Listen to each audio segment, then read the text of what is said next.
MP Avinash రెడ్డిని ఉదయం ముందస్తు అరెస్ట్ చేశామన్నారు డీఐజీ కోయ ప్రవీణ్. సాయంత్రం 5 గంటల తర్వాత పోలీస్ స్టేషన్కు వచ్చి సంతకపెట్టి తర్వాత ఆయన వదిలేస్తామని తెలిపారు.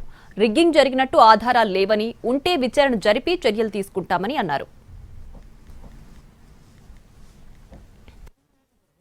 గౌరవ ఎంపీ గారిని ప్రొద్దుట ఇది ఏమంటారు ముందస్తు ప్రివెంటివ్ కస్టడీకి తీసుకోవడం జరిగింది. కాకపోతే ఆయన అక్కడి నుంచి జనాలు అడ్డగించడం తర్వాత అక్కడి నుంచి మళ్ళీ ఇక్కడికి రావడం జరిగింది.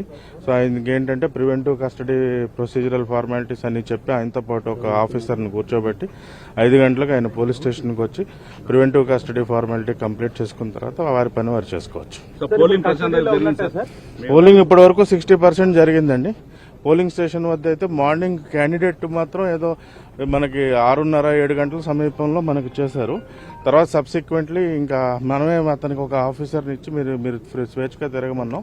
ఆ తర్వాత ఏం ఇష్యూస్ రాలేదు. అక్కడ పోలింగ్ లో అయితే ఎటువంటి ఇష్యూస్ లేవు. ఉన్నట్టే కదా, స్టిల్ ఉన్నట్టే.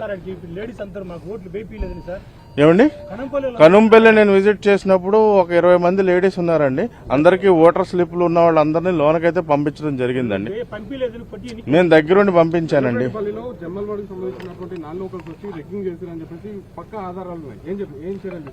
సార్ మీరు ఆధారాలు ఇవ్వండి, దానిపై విచారణ జరిపి చర్యలు తీసుకుంటాం.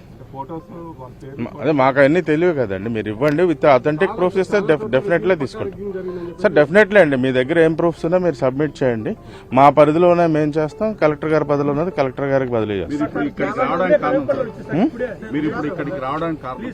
ఎంపీ గారు అట్లా అక్కడ అడ్డగించి రావడం అనేది ఆయనకు కొంచెం చెప్పడం జరిగింది. దీని ప్రొసీజరల్ ఫార్మాలిటీస్ అన్ని ఎక్స్ప్లెయిన్ చేసి ఆయన వద్ద ఏంటంటే ప్రివెంటివ్ కస్టడీలో ఉండాల్సిన ఒక ఆఫీసర్ని అతన్ని పక్కనే నిత్యం ఆయన అబ్జర్వేషన్ లో ఉంచి 5 గంటల వరకు ఆయన